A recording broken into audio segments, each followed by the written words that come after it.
My Friendly Neighborhood is a survival horror full of puzzles and puppets. That's right, puppets. Right from a childhood show that might have taught you how to count. When I first saw the game, I thought it would be for a mature audience, with the looks of a game suited for younger players. But I was wrong. If you'd like to watch some gameplay, check out the playlist. There should be a link in the description below. But first, stay a while and listen. I'll lay out what to expect when playing the game.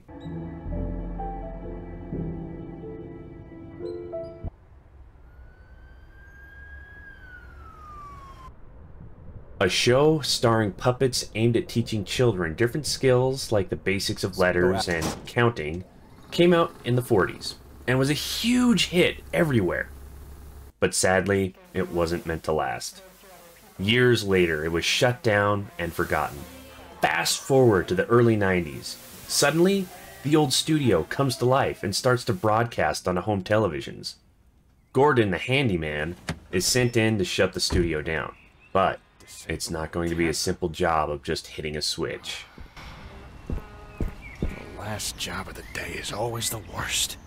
Hey y'all, I'm Norman. I'm a really normal guy. Is anyone there? I just kinda, Absolutely. I mean, there can be some scary bits with puppets coming to life and attacking you, but they just kind of grab you and toss you to the ground. Taking them out is not graphic at all. The weapons are comical, and nobody dies. They just get knocked out. Definitely a game for a younger audience. I have yet to find a confirmed ESRB rating, but I wouldn't worry about the kids if they watched. What sorts of things do I eat? Well, I'm glad you asked.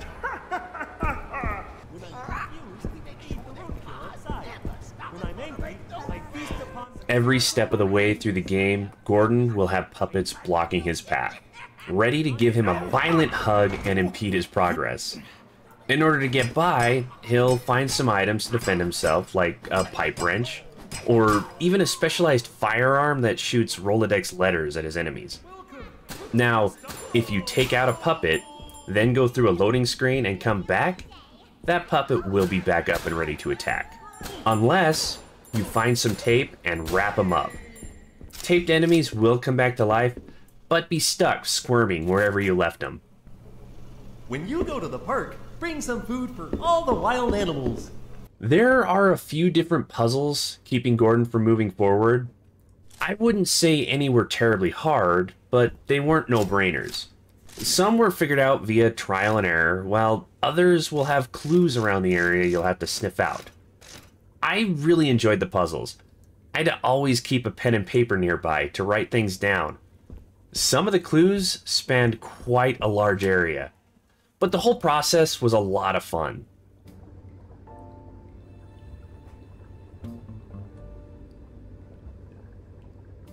The living puppets lurking around the studio can be quite endearing with their banter, constantly talking like they're on TV, teaching kids about numbers or playing a game of I Spy.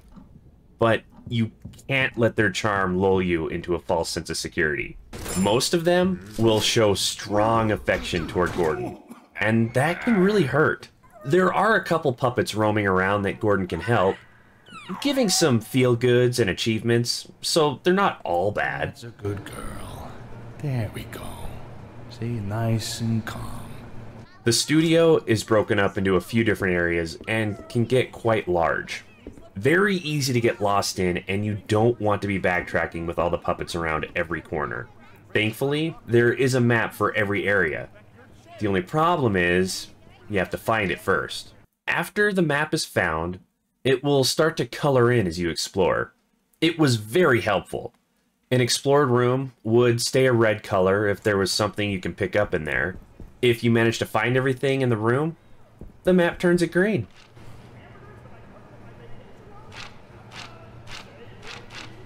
In a move reminiscent of older games, saving wasn't automatic and always there to save me if I goofed and died. When Gordon runs out of health, he gets put back wherever the last save was. Could be a couple minutes ago, could be a couple of hours. Saving often was important, but there were some caveats with the whole process. First, save points are only found in special rooms. and the only way to save is to use a token. Items found lying around here and there. There is a finite number of tokens, and in higher difficulties, they can run out very fast, leaving you vulnerable to a lot of rework. And they could be spent on fully healing Gordon, so there could be some tough choices while playing.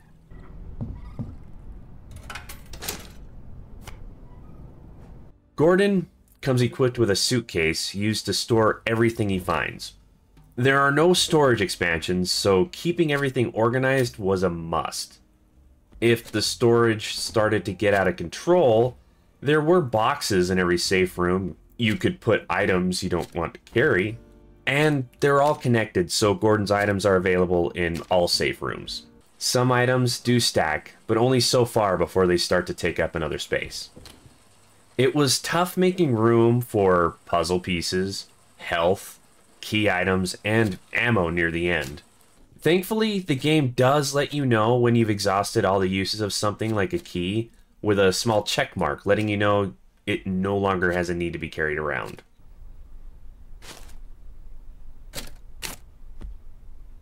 It was a straightforward game with one main overall goal, but hidden throughout every section are locked off areas or safes or any number of things that Gordon can look into for extra cheats or notes expanding on the world.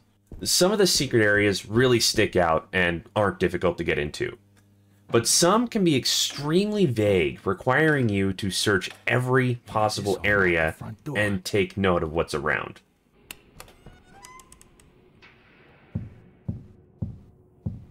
When the game is beat, you will be graded on how well you did, and there will be quite a few unlocks available to play with.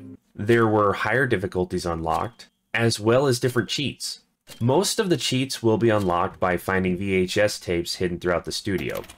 Some can add more difficulty to a playthrough, while some can make the game a lot easier, while others are there to give you a good laugh.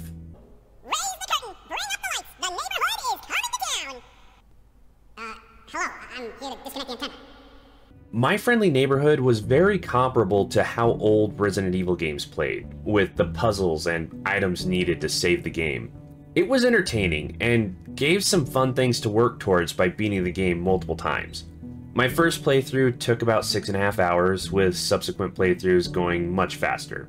And now I feel like this is a really good time to rate the game and figure out what shelf we should put it on. The visuals were pretty good for an indie game.